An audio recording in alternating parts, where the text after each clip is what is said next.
fue diabético, la diabetes, problemas del corazón, puedes heredar brujería si tu mamá fue bruja, puede haber un espíritu que esté operando a través del hipnotismo contigo, leyendo las cartas, etcétera, etcétera. Pero el castigo por eso no lo llevas. Tú eres libre ahora de decirle a esos espíritus: quiero ser libre, te recibo, Jesús, en mi corazón.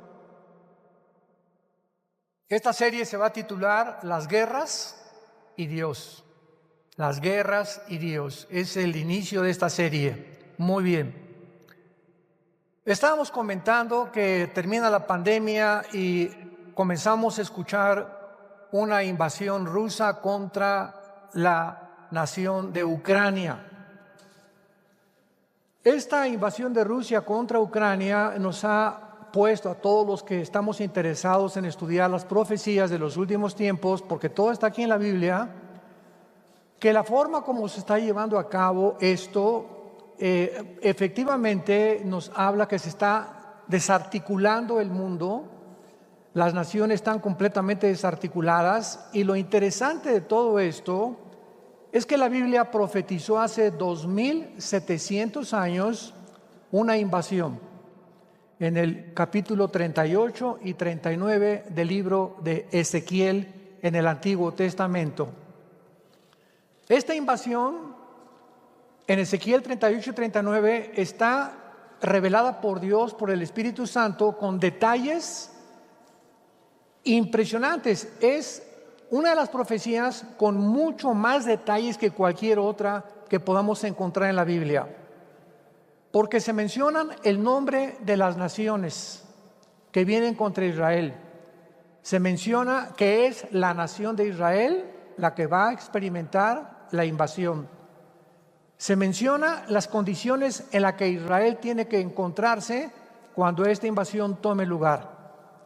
Se menciona una guerra tremenda donde va a ser Dios el que intervenga sobrenaturalmente para terminar y destruir el ejército de Gog y todos los magogitas, que son las naciones que se encuentran exactamente al sur de Rusia, que son Uzbekistán, Kirguistán, Tayikistán, Afganistán, y lo más interesante es que se encuentra Ucrania.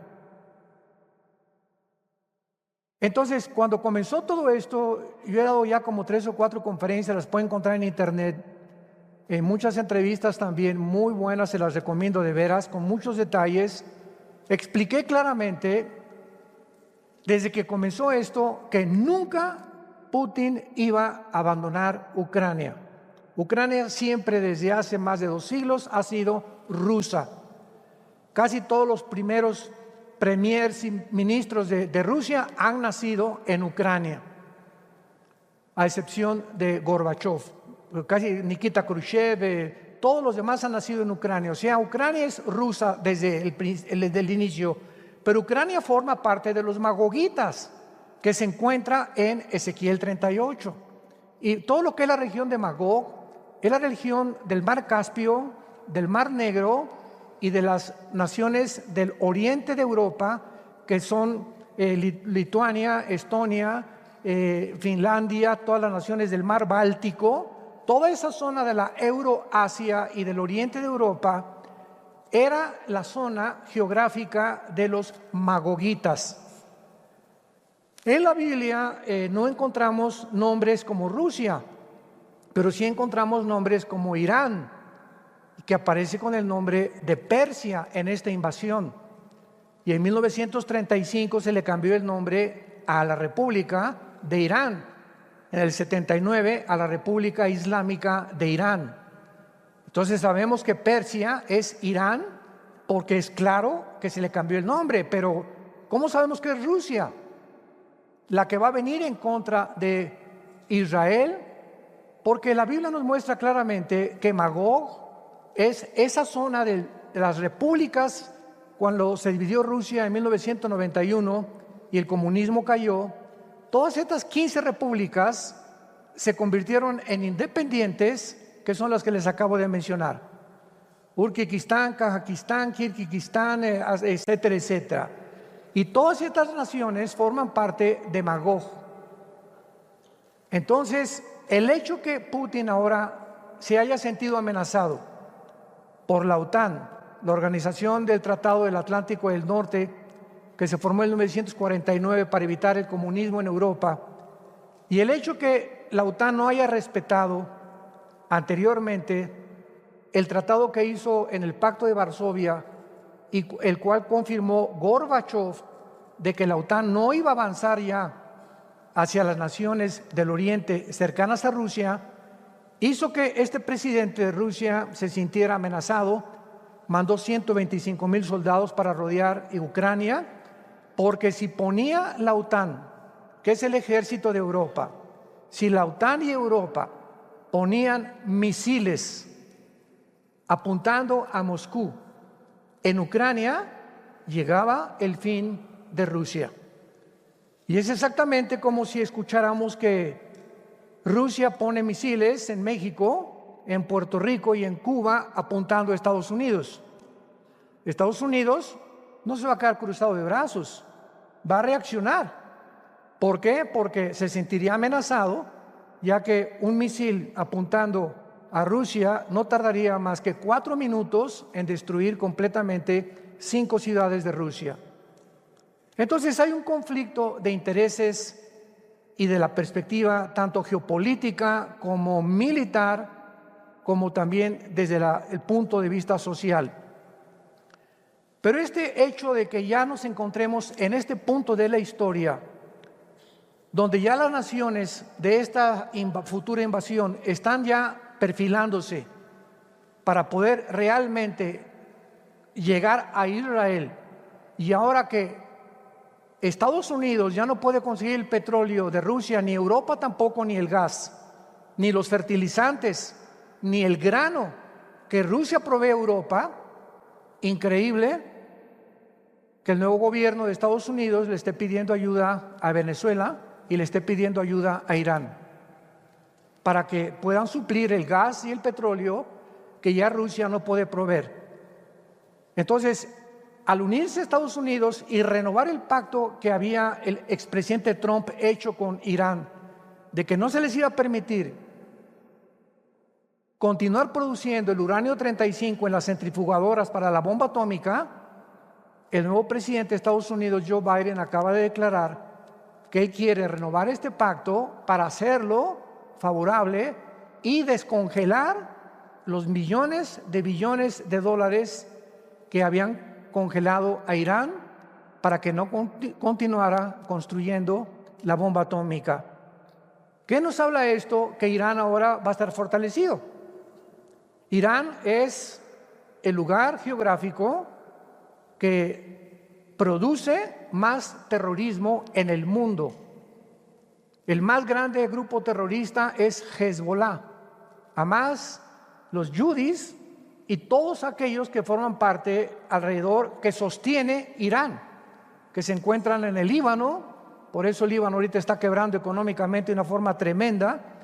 Y ahora todos estos grupos terroristas aunados con Afganistán, que está casi en frontera con Rusia, que son los talibanes, Al Qaeda e ISIS, se encuentran controlando el Medio Oriente y no tardan en apoderarse y de entrar a la nación de Israel.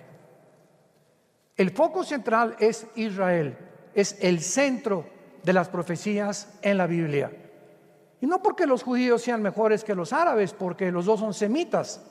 Simplemente Dios escogió un pueblo geográficamente para que al llegar a la época que estamos viviendo, los ojos del mundo se concentraran y se fijaran en este lugar geográfico que es Israel, y nosotros supiéramos que nos encontramos en los últimos tiempos. ¿Cuál es la razón por la cual desde que Caín mató a Abel, de acuerdo al Instituto para la Investigación de la Paz, en Estocolmo, Suecia, de los casi 6,000 años de historia que llevamos, han habido 25 años de paz? En 6,000 años de historia, la raza humana no ha experimentado más que 25 años de paz. O sea, toda la historia humana son guerras, revoluciones, tribu contra tribu, nación contra nación.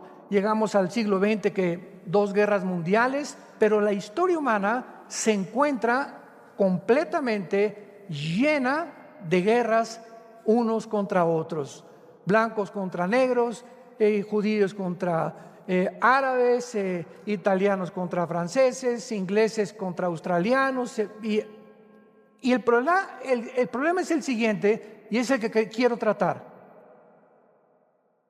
¿Qué le pasa al ser humano? ¿Cuál es la razón? Imaginemos que viene un extraterrestre de Marte y se asoma a la Tierra y nos ve a través de la historia como perros y gatos, matándonos unos a otros continuamente, con una violencia impresionante. O sea, ¿por qué no podemos en este planeta vivir juntos? Este problema va mucho más allá de lo social, de lo psicológico, porque a través del tiempo la historia nos muestra que ha habido personajes, como los voy a mencionar, que han tratado de poder diagnosticar cuál es el problema del ser humano por lo cual no podemos vivir en paz. Teniendo un mundo tan hermoso, las cataratas del Niágara, México siendo una nación preciosa en minerales, en playas, en turismo, naciones en Europa como la Riviera Francesa, Italia hermosísima con todo. ¿Por qué no podemos vivir en un mundo donde todos pudiéramos disfrutar, cada nación vivir en paz y colaborar unos con otros? Pero tiene que llegar el punto en el que si Cristo no interviene, dice la Biblia que acabaríamos autodestruyéndonos. Entonces vamos a partir de este punto. La Biblia, este maravilloso libro que tengo en mis manos, diagnostica al ser humano como un ser autodestructivo. Somos seres autodestructivos. ¿Por qué fumas? ¿No sabes que los alvéolos pulmonares, tu garganta, el esófago, la lengua, todo está contaminándote y estás reduciendo a la mitad tu vida? ¿No has leído en las cajetillas que dice este producto no sirve para la salud? ¿Por qué después del conocimiento que tú tienes de que te estás envenenando literalmente lo sigues haciendo? Y la respuesta es, la persona te contesta y te dice, no sé, pero me gusta. Somos autodestructivos. ¿Que no sabes que el alcohol destruye tu hígado, tu páncreas, que puede causarte problemas gravísimos, abandonar tu trabajo, abandonar tu esposa y tus hijos? ¿Por qué sigues emborrachándote, Pancho? No, Chepo. No sé, pero me gusta, ¿verdad? Y hay algo en mí que lucha dentro de mí, que yo sé que está mal, pero lo sigo haciendo. Hay una fuerza o un poder dentro de los seres humanos de maldad que nos jala para hacer cosas que no queremos hacer. Y muchas veces las cosas que no queremos hacer y las hacemos, nos arrepentimos. Y nos damos cuenta que eso que hicimos estaba mal, pero ya lo hicimos. Veamos en el libro de Jeremías, en el Antiguo Testamento, porque para poder entender las guerras,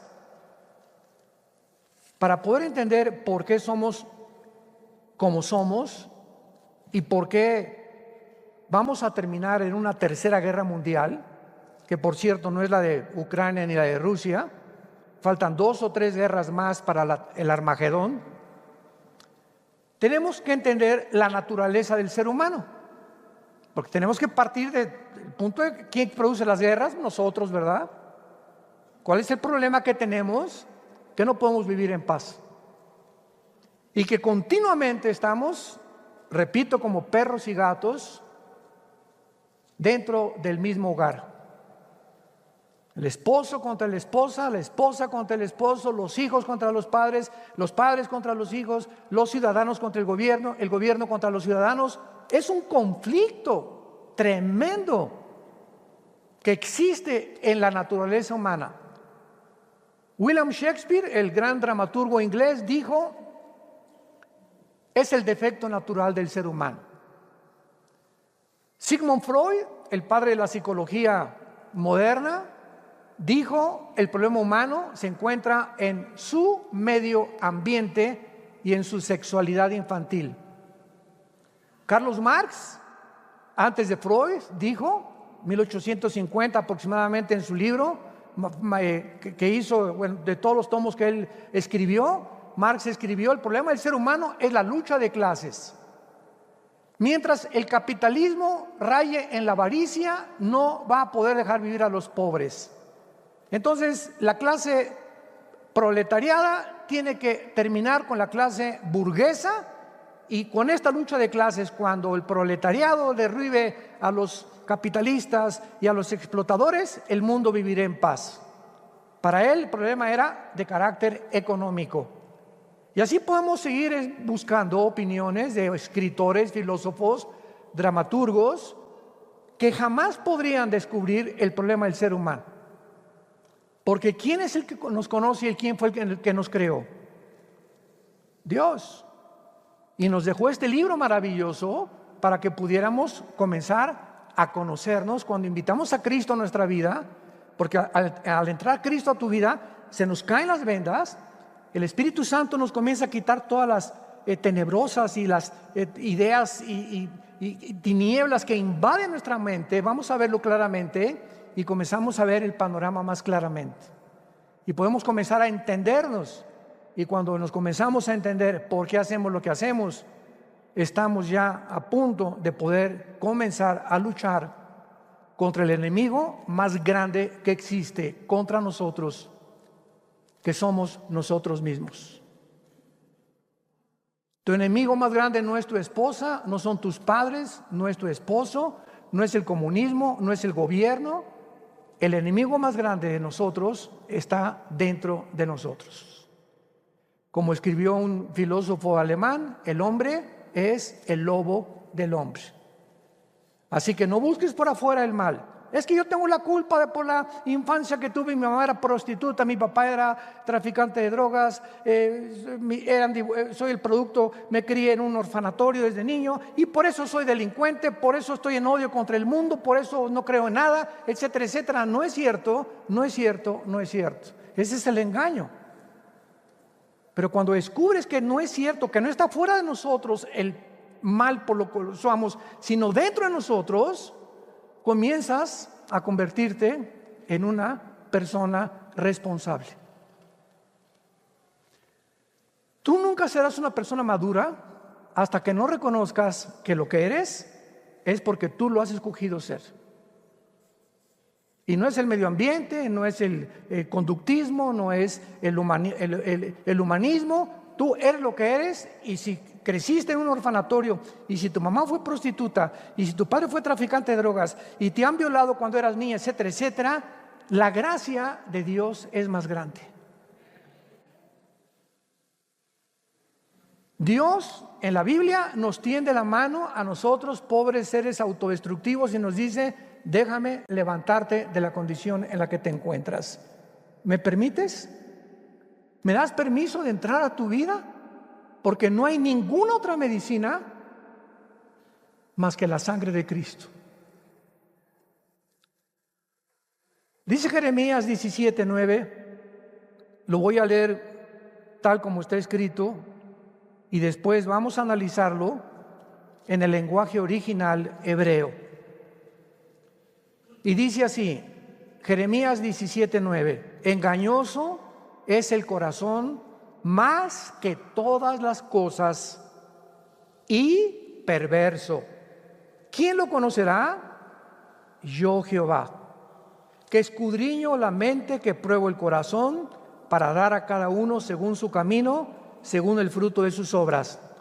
Cuando nosotros venimos a las palabras originales en el hebreo, encontramos una revelación impresionante, porque en el hebreo cada palabra tiene aproximadamente 4, 5, hasta 6, 7 sinónimos. Por ejemplo, la palabra shalom significa paz, estabilidad, seguridad, bienestar. Abarca un espectro de características que cuando decimos paz, pues no sabemos más que qué es paz, ¿verdad? Pues estar quieto. O no meterme con nadie, estar en paz, ¿no? Pero cuando ya entramos al original y estudiamos la Biblia, que es maravillosa, descubrimos como lo que vamos a descubrir ahorita. A los que les interese, apunten lo siguiente. La palabra engañoso es la palabra griega akov. A-Q-O-B de Víctor, akov, engañoso, que significa chueco o torcido. Se van a sorprender después todo lo que dice aquí. La palabra corazón es la palabra hebrea L de Lola, E de Enrique, B de Víctor, Lev, que significa los sentimientos, las emociones, la voluntad y el intelecto. ¿Estamos profundizando? Ahora, la palabra perverso es la palabra anás, como suena, A-N-A-S, que significa imposible de curarse o incurable. Vamos a juntar todo lo que acabamos de decir. Nacimos chuecos,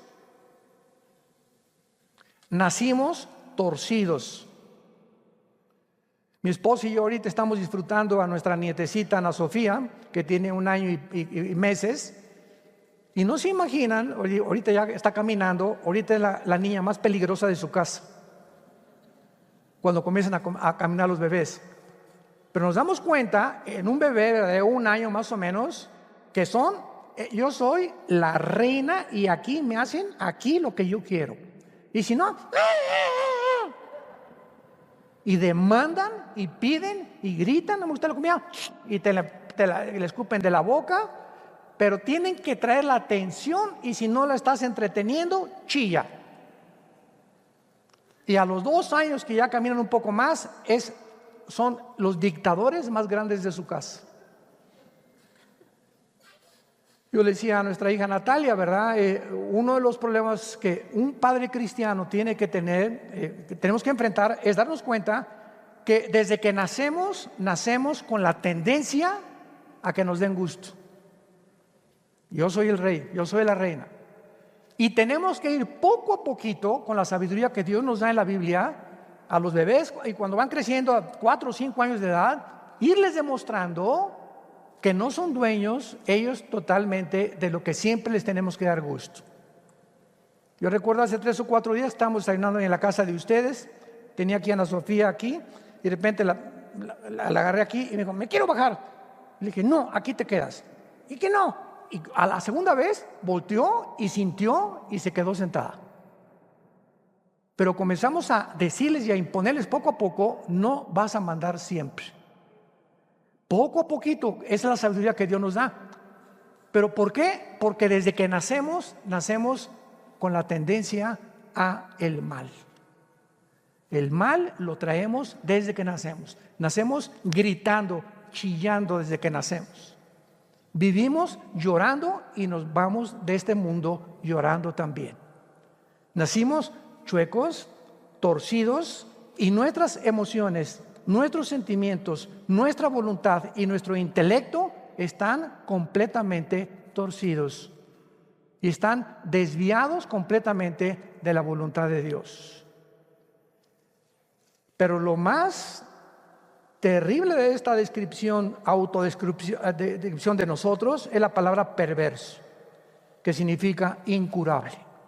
La Biblia, damas y caballeros, señores sociólogos, psiquiatras, antropólogos que nos están escuchando, la Biblia nos revela que el ser humano no tiene ninguna forma de cambiar su conducta. Pero cuando vino la psicología y la psiquiatría, hace como 1 siglo, ¿qué fue lo que hicieron?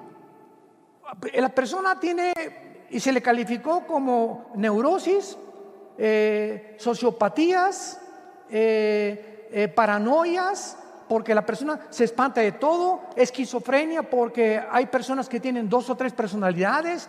Pancho en su casa es el dictador, en su trabajo es guarachero y parrandero y jugador, y en la iglesia tiene cara de Santo Tomás. Qué triste, ¿verdad? Se llaman desórdenes múltiples de la personalidad. Hay cantidad de seres humanos que tú los ves y son diferentes dependiendo de la condición donde se encuentren. Con los amigos, sí, por aquí, por allá. En su casa la esposa, hipócrita.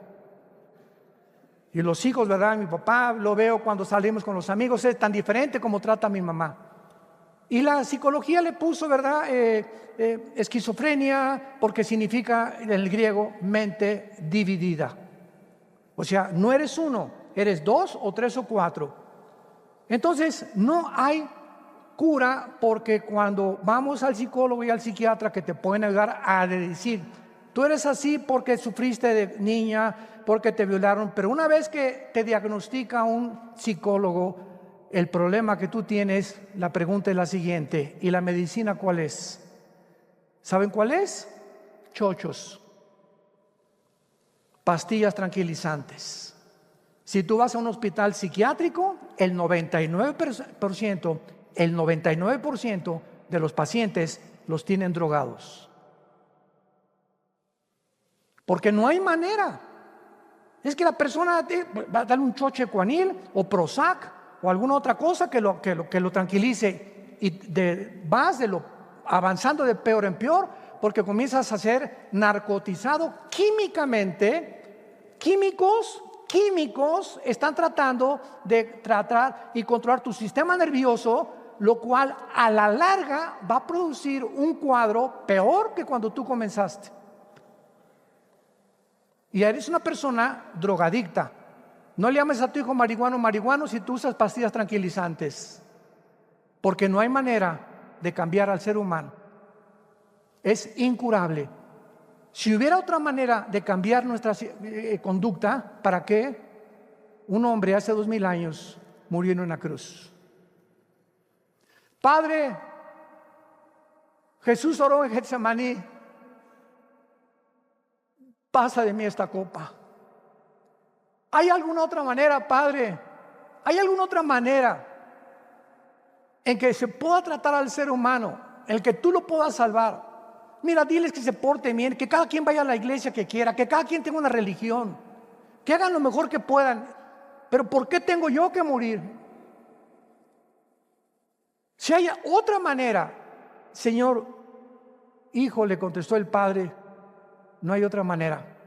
Es tu vida en esa cruz la que tiene que pagar la cuenta, para que cuando el ser humano diga: ¿y qué culpa tuve yo de nacer chueco? Porque ahorita la mente de ustedes ya está girando a 100 por hora.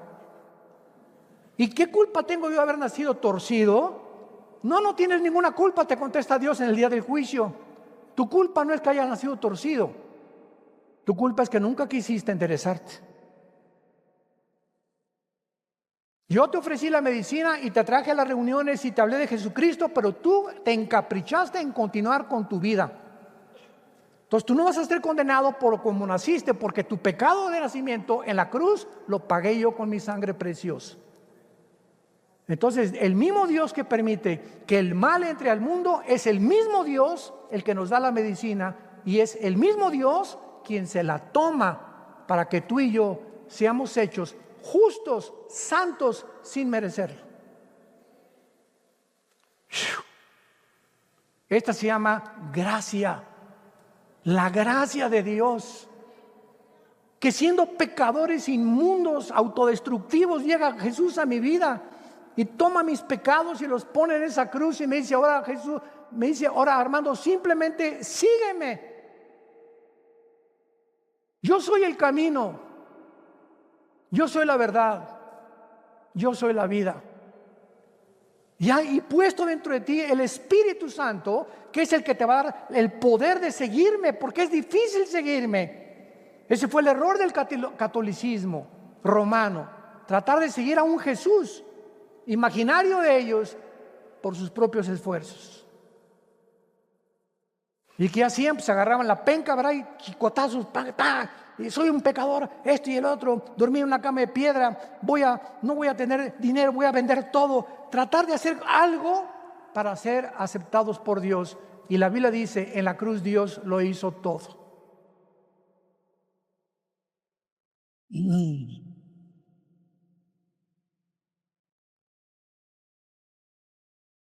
Muy bien. Este estado en que nacimos y esta pecaminosidad en la que nacimos de autodestrucción es la razón de los gobiernos. Dios tuvo que formar, primero fueron tribus, patriarcados, ciudades-estados, y después se formaron las naciones a través de la historia. Pero es esta pecaminosidad la que ha creado la necesidad de controlar el mal y la conducta humana pecaminosa a través de los gobiernos civiles. Entonces, el hecho que haya gobiernos es precisamente porque el ser humano es anárquico por naturaleza. Imaginémonos que mañana amanece Toluca sin semáforos. No, va a haber 50 accidentes. Y yo paso primero, y yo esto y el otro. Entrarían a romper las vitrinas de los comercios, se levantaría el pueblo. Bueno, es impresionante. Entonces, la necesidad de que haya policías y ejércitos y cosas de seguridad es porque el ser humano necesita, desgraciadamente, por nuestra naturaleza, ser controlados. Vayamos a Génesis capítulo 9 en el Antiguo Testamento.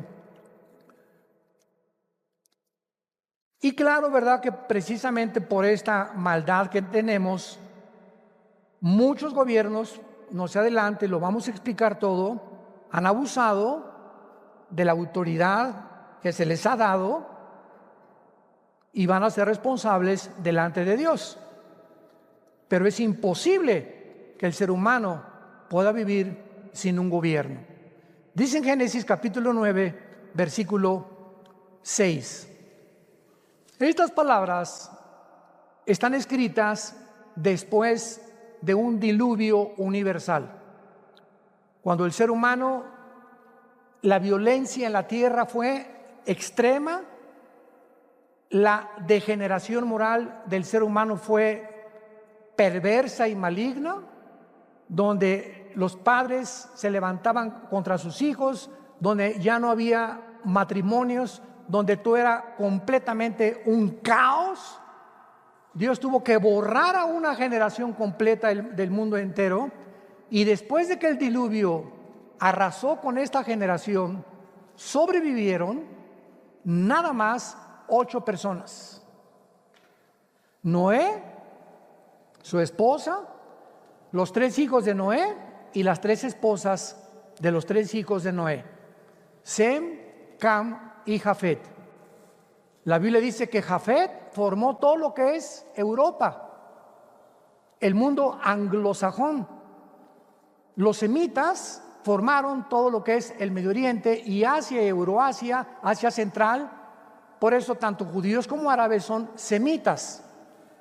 Y Cam fundó todo el continente africano. Así que tú y yo venimos de cualquiera de los 3 hijos de Noé.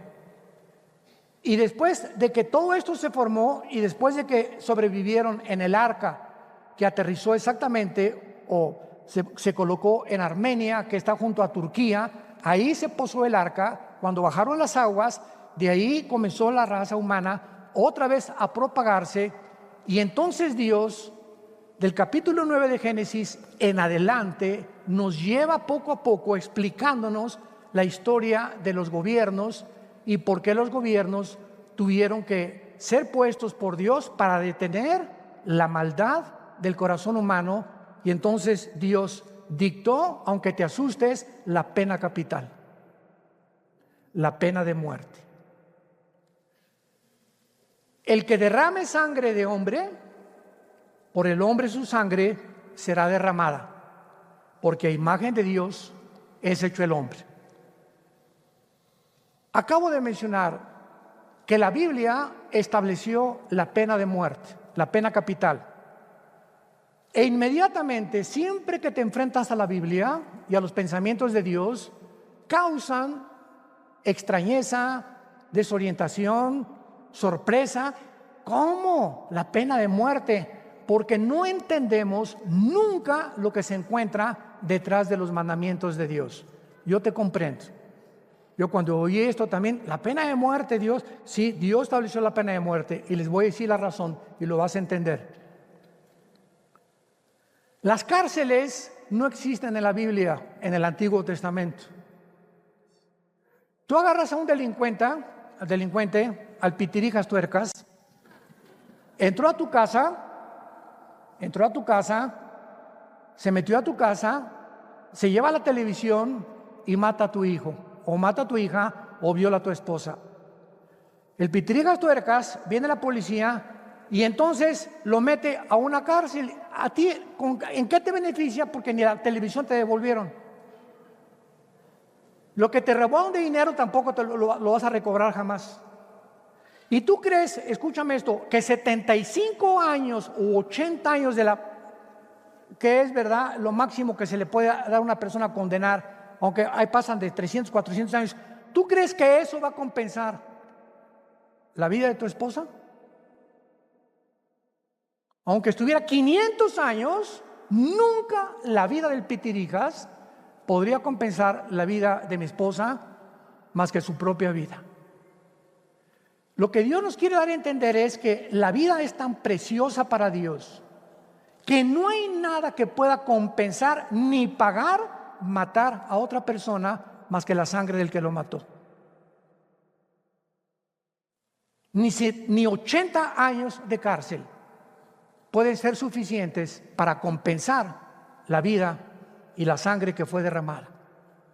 Entonces, si tú matas a alguien, tú vas a pagar con tu propia vida, porque tú quitaste una vida y tu vida es a imagen hecha semejanza de Dios. Es lo único que puede compensar, para que ustedes lo entiendan, el valor tan grande de la vida humana delante de Dios. ¿Por qué a través de los tiempos la pena de muerte fue claramente sacada de muchos lados? Porque vinieron gobiernos voraces que hacían cacería de brujas, aprovechaban la pena de muerte para vengarse de todos sus enemigos, comenzando con el Vaticano. El Vaticano, ¿verdad? Llegó el momento en que tenía el control de Europa por 18 siglos y mandó una orden, salió el Vaticano a Torquemada en España, que todas las personas que no aceptaran que la iglesia es la única y que es Roma la que perdona pecados, a la hoguera. Pero no solamente a la hoguera, sino que los torturaban, los abrían de piernas, los arrastraban en caballos, les quemaban el pelo a las mujeres, les quemaban los senos. Todas estas cosas que, bueno, no se puede ni siquiera mencionar, cámaras con clavos donde los iban metiendo poco a poquito. Todos estos horrores, simplemente porque una organización religiosa se adjudicó el derecho de que tú tienes que seguirme y yo solamente te puedo perdonar a costa de tu vida. Entonces, el hecho que la autoridad haya sido abusada no implica, ¿verdad?, que lo que se encuentra detrás es más sabio que lo que podemos imaginarnos. En Texas, por ejemplo, el estado de Texas y Florida, donde hay pena de muerte todavía, ninguna persona se atreve a matar a un policía. Y si lo hacen, lo piensan 5 veces antes. Y aquí en México vemos, ¿verdad?, que hasta a los del ejército los encueran y les quitan las armas y los pisan, y etcétera, etcétera, y ni quien reclame, ni quien castigue, ni quien digan pío. ¿Por qué? Porque cuando se autoriza esto y se dice, si tú matas a esa persona, tú te vas a ir 60 años de cárcel o es pena de muerte, lo vas a pensar 5 veces antes de hacerlo. Así que Dios establece la pena capital para enseñarnos el valor del ser humano, que solo la muerte de esa persona puede compensar lo que tú le quitas, la muerte que él ocasionó. Entonces, las cárceles, ¿qué son? Las inventamos nosotros, no están en el Antiguo Testamento. En el Antiguo Testamento había ciudades de refugio, donde a un criminal hacía algún ladrón, corrían y lo metían en ciudad de refugio, y se juntaba un consejo de ancianos y determinaban su caso para que la familia no se quisiera vengar y lo matara antes de juzgarlo. Como decía Pancho Villa, mátalos, después averiguas. Entonces se tenía que juzgar antes, que pudieran abusar, porque la venganza y las emociones están torcidas de todos los seres humanos. Entonces Dios quería que primero lo aislaran, lo metieran a ciudades de refugio y ahí los jueces determinaban si era culpable o no era culpable. Ahora, desgraciadamente, ¿verdad? Ya no es la ley del más bravo, ahora es la ley de la selva. Ahora muchos gobiernos se aprovechan de eso, ¿verdad?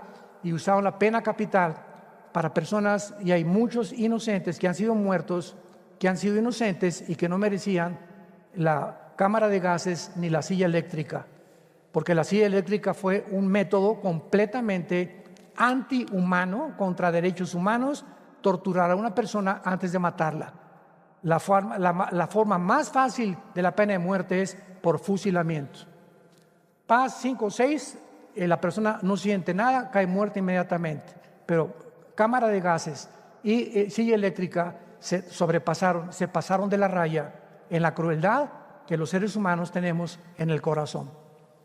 Ahora, muy bien, esta pecaminosidad entonces es la que ha producido los gobiernos. Y en último lugar, uno de los principales problemas que existen es la terrible influencia para juzgar a los demás de los conductistas.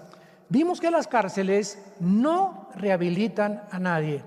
¿Amén?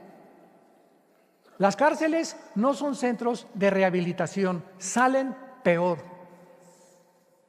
Ahí aprenden todas las mañas que no aprendieron cuando estaban afuera. Otros salen con más odio, otros salen con más mañas, otros salen, ¿verdad? Pero las cárceles no cambian el corazón humano. Otra vez, es incurable el ser humano. Ni una cárcel, ni una institución, ni ninguna sociedad de beneficencia puede cambiar al ser humano. Tú llévalo al psicólogo, no lo pueden cambiar, acabará enchochado, o el psiquiatra enchochado, etcétera, etcétera. No hay nada que cambie al ser humano más que la cruz. La cruz de Cristo, que se nos ofrece todos los días y nos habla todos los días Dios diciéndonos: vengan a mí los que están cargados y trabajados, que yo los haré descansar. Entonces, sustituyendo y desconociendo la horrible condición en la que nacimos y en la que vivimos, se han desarrollado métodos, pues que psicología, marihuanos anónimos, alcohólicos anónimos, psicóticos anónimos, etcétera, etcétera, los conductistas, evolucionistas y humanistas. Los evolucionistas enseñan que nuestra conducta está determinada genéticamente y que tú eres como tú eres porque traes genes de tus abuelos. Si tu abuelo fue criminal, tú eres criminal, y genéticamente tú no eres responsable porque has heredado ese crimen o esas ganas de matar de tus antepasados. Ese es el conductismo que se maneja dentro de la psicología. Los evolucionistas dicen que también estás determinado genéticamente, pero que está determinado por el medio ambiente. Lee Harvey Oswald mató al presidente Kennedy en 1963 en la ciudad de Dallas, Texas. Agarraron a Harvey Oswald, estuvo 2 o 3 días que lo estuvieron investigando, e inmediatamente se formó un grupo de abogados para determinar e investigar su pasado, y descubrieron que lo criaron prostitutas a Lee Harvey Oswald, que fue un niño desechado por su familia, que después se fue a Rusia, etcétera, etcétera. Y entonces se forma un cuadro del defensor de la persona acusada para poder librarlo de la pena capital o de la cárcel, atribuyendo su conducta a la locura. En lugar de la cárcel, determinamos que está loco y probamos que está loco, y que es el resultado de su medio ambiente. Se escapa de la cárcel, de la muerte, y se va a un hospital psiquiátrico de por vida. Y ahí lo drogan hasta que se muera. Entonces, vean cómo se ha sustituido todas estas cosas, tratando de atribuir al ser humano la responsabilidad, de evadir del ser humano la responsabilidad. La responsabilidad humana ya no es tomada en cuenta en los nuevos sistemas judiciales debido a la influencia de estas perspectivas seculares. ¿Dónde podríamos encontrar entonces, damas y caballeros, la responsabilidad humana en un sistema que argumenta, sígueme con cuidado, que nuestras acciones son el resultado de la herencia y el medio ambiente? Entonces, no somos responsables, ¿no? Fue mi mamá, mi papá, mis hermanos que me hicieron así, donde me levantaron de la basura, etcétera, etcétera. Yo no soy responsable. Vamos a terminar leyendo en el libro de Ezequiel, capítulo 18, lo que la Biblia dice acerca de la responsabilidad del ser humano.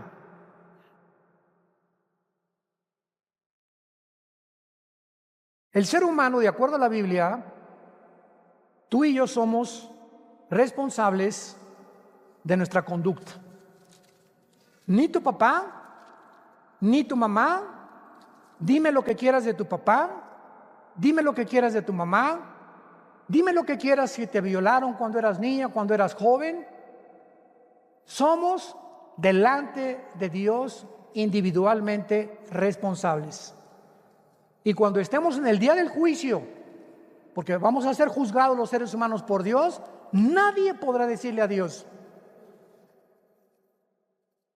lo que hice fue por mi mamá, por mi papá, mis hermanos, el que me violó.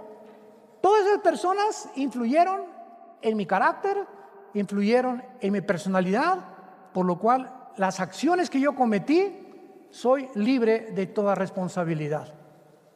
Y ya Dios decía en el libro de Ezequiel, capítulo 18, versículo 14: pero si alguien engendra un hijo, el cual viere todos los pecados que su padre hizo, y viéndolos no hiciere según ellos, nos brincamos al versículo 17: apartare su mano del pobre, interés y usura no recibiere, guardare mis decretos y anduviere mis ordenanzas, este no morirá por la maldad de su padre, y de cierto vivirá. Versículo 20: el alma que pecare, esa morirá. El hijo no llevará el pecado del padre, ni el padre llevará el pecado del hijo. La justicia del justo será sobre él, y la impiedad del impío será sobre él. Nunca, jamás le eches la culpa a nadie, ni a tu papá, ni a tu mamá, ni a tus hijos, ni a tu maestro, ni al gobierno, ni a nadie, por ser como eres. Porque entonces no eres responsable, eres víctima de las circunstancias. Dice la Biblia que cuando un padre es malo, cuando la mamá es mala, no heredamos el castigo. Podemos heredar, si tu papá fue diabético, la diabetes, problemas del corazón. Puedes heredar brujería si tu mamá fue bruja. Puede haber un espíritu que esté operando a través del hipnotismo contigo, leyendo las cartas, etcétera, etcétera. Pero el castigo por eso no lo llevas. Recibes la herencia, pero no el castigo. Si tú recibes la maldición de tu padre o de tu madre porque fue bruja, y tú tienes espíritus que operaron en tu madre en la brujería, tú eres libre ahora de decirle a esos espíritus: quiero ser libre, te recibo, Jesús, en mi corazón. ¿Te das cuenta? Mi mamá fue prostituta, yo no voy a seguir los pasos de mi mamá. Mi papá fue de lo peor, golpeaba a mi mamá enfrente a nosotros, etcétera, etcétera. Yo no quiero con mi matrimonio ser igual que mi papá, ni ser macho camacho como mi papá lo fue con mi mamá. Señor Jesús, ayúdame, quiero cambiar. A eso vino Jesús, a cambiarnos, a transformar, a revolucionar nuestra vida, a decirnos que su sangre nos limpia de todo pecado. Te damos gracias, Señor, en esta mañana por tu palabra bendita, que lámpara es a nuestros pies, lumbrero a nuestro camino. Gracias, Señor, porque necesitamos la sangre preciosa de Jesús, que nos limpia de todo pecado. La Biblia te dice en esta tarde que si tus pecados fueran como el carbón, y tú le dijeras a Dios esta mañana: Señor, he matado a 30 personas, he tenido 8 abortos, Maté a mi padre y a mi madre, maté a un hijo. No importa, dice Dios, el pecado tan horrible que me puedas mencionar. Quiero darte una muy buena noticia. Si tú murieras, te irías al infierno. No cabe la menor duda. Pero ahora que mi hijo murió en la cruz, te ofrece que eso que ibas a pagar en el infierno, esas muertes, esos homicidios, esos abortos, esos latrocinios, ese degeneramiento sexual que has llevado en tu vida, en la cruz, mi hijo lo pagó en tu lugar. Y ahora yo te ofrezco, porque te lo regalo, no te cuesta nada, te lo regalo, que tú seas la persona que yo quiero que tú seas, simplemente abriendo tu corazón y diciéndome: Señor, ten piedad de mí, miserable pecador. Reconoce que me has ofendido, reconoce que tus maldades te pueden llevar al infierno si te mueres, y acepta el regalo de la gracia de mi Hijo Jesucristo en tu lugar. Y en este momento dile: Señor, perdóname. Tú conoces mi vida y todo lo que he hecho en mi pasado, pero ahora creo que en esa cruz tu Hijo Jesucristo pagó una cuenta que yo merecía pagar. En mi lugar la pagó Él con su sangre, con su vida, para que de esta manera yo pueda recordar que de tal manera, tan grande manera me has amado, que diste tu vida en mi lugar. Siendo yo un pecador, una pecadora miserable, que no merecía nada más que la condenación eterna, me levantas y me haces un trofeo de tu gracia para ahora comunicarle al mundo mi testimonio, que hay perdón en la sangre del Hijo de Dios, en quien oramos y te damos las gracias. Amén.